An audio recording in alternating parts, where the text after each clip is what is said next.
Hello everyone, good morning. और मेरी morning सुबह 10 बजे हो जाती है। 10 बजे उठकर मैं 1 घंटा वर्कआउट करती हूँ। वर्कआउट करने के बाद फिर मैं अपने लिए ये फ़ैट कटर टी बनाती हूँ और इसको मैजिकल टी भी कहा जा सकता है, बिल्कुल कहा जा सकता है, क्योंकि इस टी को पीने से ना वेट बहुत जल्दी कम हो जाता है। तभी तो इसको मैंने मैजिकल टी का नाम दे दिया है। इस मैजिकल टी को बनाने के लिए मैंने 1 कप पानी पैन में डालकर उसको चूल्हे पर रखा ताकि एक जोश आ जाए, फुल बड़ा वाला जोश आ जाए। उसके अंदर मैंने 1 पिंच ज़ीरा ऐड कर दिया और 1 पिंच अजवाइन ऐड कर कर ना इनको मैं बिल्कुल भी ज़्यादा पकाऊंगी नहीं और इसको मैं बस डाल कर ना फ्लेम मैं ऑफ कर दूंगी और इसको मैं लिड देकर ना कवर अप कर दूंगी ताकि इन दोनों चीज़ों का जो अरोमा है ना वो पानी में आ जाए। 2 से 3 मिनट के बाद उसको मैं स्टेन कर कर पी लूँगी। गर्मा गर्म ही वो पी जाती है टी, क्योंकि ज़ीरा और अजवाइन का जो कहवा होता है ना वो गर्मा गर्म पीने से ही उसका फ़ायदा मिलता है और जितना भी बॉडी में एक्सेस फैट होता है ना वो मेल्ट आउट हो जाता है और आपकी जो बॉडी है ना वो बिल्कुल फिट हो जाती है। फिर मैंने सोचा कि तब तक मैं अपना बेड ठीक कर लेती हूँ, क्योंकि रूम के अंदर जो बेड होता है ना वो आपका नीट हो जाए ना तो रूम आपका सिमटा सिमटा सा लगता है। तो इस वजह से फिर मैंने सोचा कि मैं पहले अपना रूम यानी अपना बेड ठीक कर लूँ। तो बस ही उसके बाद 2 से 3 मिनट हो गए। फिर मैंने सोचा कि चले मैं उसको अब ना स्टेन कर कर पीती हूँ। अगर ठंडा हो जाएगा ना तो मैं उसको गर्म कर लेती होती हूँ, लेकिन बिल्कुल गर्म था और एक एक चुटकी ही ऐड किया था। तो आप कलर चेक करें कितना हो गया। वो डायलॉग भी तो था ना कि एक चुटकी सिंदूर की कीमत तुम क्या जानो बाबू। तो बिल्कुल सेम एक एक चुटकी इन दोनों चीज़ों के जो फ़ायदों की जो कीमत है ना वो कोई नहीं जान सकता सिवाय उन लोगों के जो इस ट्री को यूज़ करते हैं। उन्हीं को पता है कि इनकी क्या कदर कीमत है, इसके क्या बेनिफिट्स हैं। इस कहवे के अंदर लेमन भी स्क्वीज करके डाला जा सकता है जिसको ये फ्लेवर नहीं पसंद है। मुझे फ्लेवर पसंद होता है तो मैं लेमन स्क्वीज नहीं करती हूँ। इसको मैं एज एट इट ऐसे ही सिप सिप करके पीऊँगी और इसको पीने के आधे घंटे के बाद मैं ब्रेकफास्ट करती हूँ। तब मैंने सोचा कि आधा घंटा तो है, क्योंकि मैंने ये फ़ैट कटर टी पी हुई है। फिर तब तक मैं अपने बालों पे ऑयलिंग कर लेती हूँ, क्योंकि मेरा आजकल ना हेयर फॉल बहुत स्टार्ट हो चुका हुआ है। मैं पहले यानी हेयर केयर करती ही नहीं थी। मुझे था कि चलो मेरा हेयर फॉल तो होता तो है नहीं, तो मैं मज़े से रहती थी। लेकिन जब से मेरा हेयर फॉल स्टार्ट हुआ है ना मैं बहुत ज़्यादा टेंस हो गई हूँ। तो फिर मैंने अब ना अपने हेयर पे फोकस कर लिया है कि मैंने अब केयर करनी है। तो कहते हैं ना कि जब सर पर पड़ती है ना तब होश आती है, तो मेरे साथ भी सेम ऐसा ही हुआ।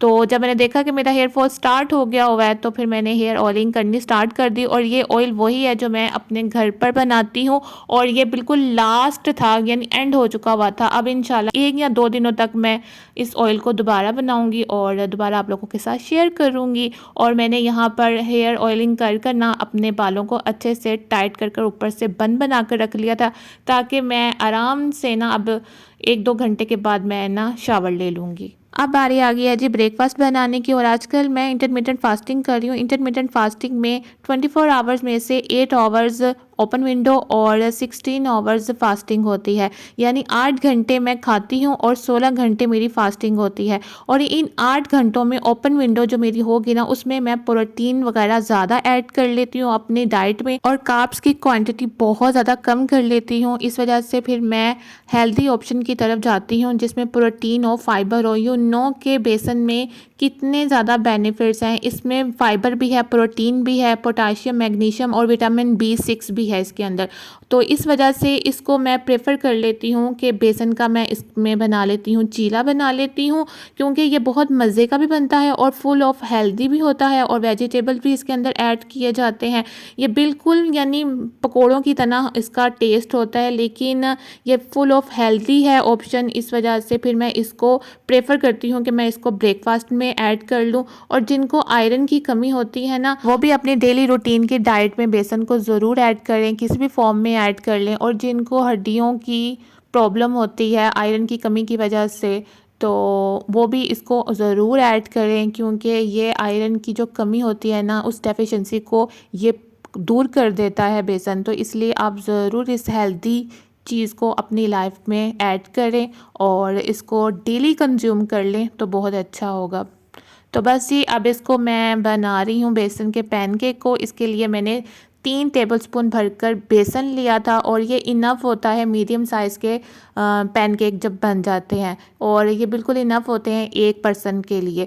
तो उसके बाद फिर मैंने इसके अंदर घर के जो मेन स्पाइसेस होते हैं वो मैंने ऐड किए, साथ में मैंने ज़ीरा और अजवाइन भी इसके अंदर ऐड कर लिया था, और साथ में मैंने किया जी वेजिटेबल्स, और वेजिटेबल में मैंने लिए थे प्याज, टमाटर लिया था, और सब्ज़ धनिया मैंने इसके अंदर काट कर ऐड कर दिया था, साथ में बारीक कटी हुई हरी मिर्चें भी मैंने ऐड कर दी थी बस जी। और इसकी जो कंसिस्टेंसी होती है ना वो थोड़ी रनी होती है, जो पकोड़ों की जो कंसिस्टेंसी होती है ना वो थोड़ी थिक होती है। इसको मैंने पैनकेक बनाना है तो इसकी जो मैंने कंसिस्टेंसी है ना वो मैंने थोड़ी रनी रखी है, और ये बहुत मज़े का ब्रेकफास्ट है, और मैं तो इसी को ही यानी डेली अपनी रूटीन में ऐड कर लेती होती हूँ। जब मुझे कभी समझ ना आए ना कि मैंने क्या बनाना है तो मैं बेसन के पैनकेक बना लेती हूँ।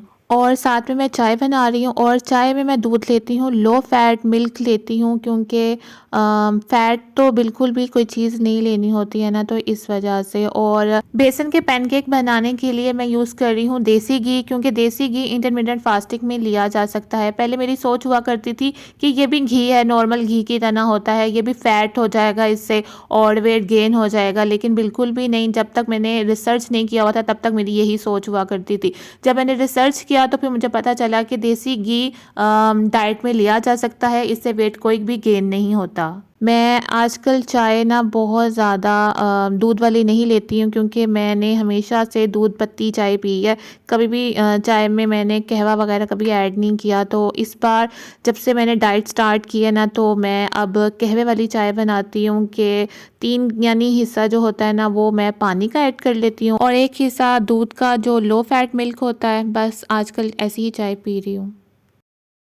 अस्सलाम वालेकुम एवरीवन, आई होप आप सब ठीक ठाक होंगे। अल्हम्दुलिल्लाह से जी मैं भी बिल्कुल ठीक हूँ, और काफ़ी टाइम बाद इस ब्लॉगिंग की दुनिया में मैंने कदम रखे हैं ना, तो इस बार इंट्रो लेने में ना बहुत ज़्यादा अजीब सा फील हो रहा है, क्योंकि काफ़ी टाइम हो गया मैंने इस ब्लॉगिंग को छोड़ा हुआ है, और छोड़ने का कोई रीज़न तो नहीं था, बस ऐसे ही मूड नहीं था, और कुछ ना माइंड भी इस तरफ नहीं आ रहा था, क्योंकि मैं अच्छा खासा ब्लॉगिंग स्टार्ट की हुई थी मैंने, और काफ़ी अच्छे व्यूज़ भी आ रहे थे और सब्सक्राइब भी मेरे भर रहे थे। लेकिन पता नहीं एकदम से मुझे क्या हुआ कि मैंने इतनी लंबी ब्रेक ले लिया, और इतनी लंबी ब्रेक लेने की वजह से ना तो इस बार जब मैंने ब्लॉग स्टार्ट किया है ना तो इंट्रो लेने में ना मुझे बहुत ज़्यादा मुश्किल पेश आई है, क्योंकि मैं इंट्रो लेना बिल्कुल भूल चुकी हुई हूँ। क्योंकि जब मैं एक ही वे में काम कर रही हूँ ना तो इतनी मुश्किल नहीं आती है, और उसी काम को अगेन स्टार्ट जब आप करते हैं ना इतनी लंबी ब्रेक के बाद थोड़ी सी तो मुश्किल पेश आती है। लेकिन जब ये है कि मैं जब रेगुलर व्लॉगिंग स्टार्ट करूंगी एक ही वे में, एक ही थ्रो में, तो हो सकता है कि मुझे मुश्किल पेश नहीं आएगी, क्योंकि मैं अच्छा खासा काम कर रही थी। एकदम से पता नहीं मुझे क्या हुआ कि मुझे ना इतनी ब्रेक लेनी पड़ गई, और मेरा माइंड भी नहीं आ रहा था कि इस तरफ के मैं व्लॉगिंग दोबारा से स्टार्ट करूं। मैंने अभी भी करनी नहीं थी, लेकिन लोगों ने बहुत ज़्यादा रिक्वेस्ट की, और लोग मेरे बारे में बहुत ज़्यादा कंसर्न थे कि पता नहीं इसको क्या हो गया, कि अच्छी खासी व्लॉगिंग कर रही थी, हम इसको देख भी रहे थे, तो इसको पता नहीं क्या हो गया। और लोगों की मुझे रोज कॉल्स आना, मैसेजेस आना कि आप ब्लॉग कब स्टार्ट करिए। तो मैंने हमेशा एक ही लाइन कहा करती थी कि मैं कल करूंगी, कल से करूंगी। तो लोग मुझे पूछते थे कि ये आपकी कल कब आएगी। तो जी फाइनली वो जो मेरी कल है ना वो आज आ चुकी हुई है। ब्लॉगिंग को मैं खैर बात हमेशा के लिए नहीं कर रही थी, लेकिन बीच में मैंने ब्रेक इस वजह से ली थी कि मेरा बिल्कुल भी माइंड नहीं था, क्योंकि मैंने रेगुलर काम किया था ना, उसकी वजह से ना पता नहीं क्या हुआ कि एकदम से मेरा ना माइंड माउफ हो गया, और बिल्कुल भी मेरा दिल नहीं कर रहा था। ये नहीं है कि मैं ब्लॉगिंग नहीं कर रही थी तो कोई भी काम नहीं कर पा रही थी, काम तो रूटीन वाइज सब हो ही रहे थे, लेकिन एक माइंड में ये नहीं आ रहा था कि मैं कैमरा सेट करूं और एक प्रॉपर वीडियो बनाऊं फिर आप लोगों के साथ शेयर करूं, बस वो नहीं हो रहा था। लेकिन अल्हम्दुलिल्लाह लोगों ने इतना प्यार दिया, इतना अपना प्यार शो करवाया कि मैं अगेन व्लॉगिंग यानी स्टार्ट कर रही हूँ। आप लोगों की वजह से कर रही, वरना अगर मेरे बस में होता ना तो मैंने अभी भी व्लॉगिंग स्टार्ट बिल्कुल भी नहीं करनी थी। और मामा ने भी मुझे कहा कि जब लोग इतना पूछ रहे हैं, कॉल कर रहे हैं और मैसेजेस कर रहे हैं कि हम आपको देखना चाहते हैं, रेगुलर देखना चाहते हैं, तो फिर मैंने भी सोचा कि चले मैं व्लॉग स्टार्ट कर लेती हूँ, हिम्मत करती हूँ और व्लॉगिंग स्टार्ट करती हूँ। उम्मीद है कि मैं व्लॉगिंग स्टार्ट जारी ही रखूँगी।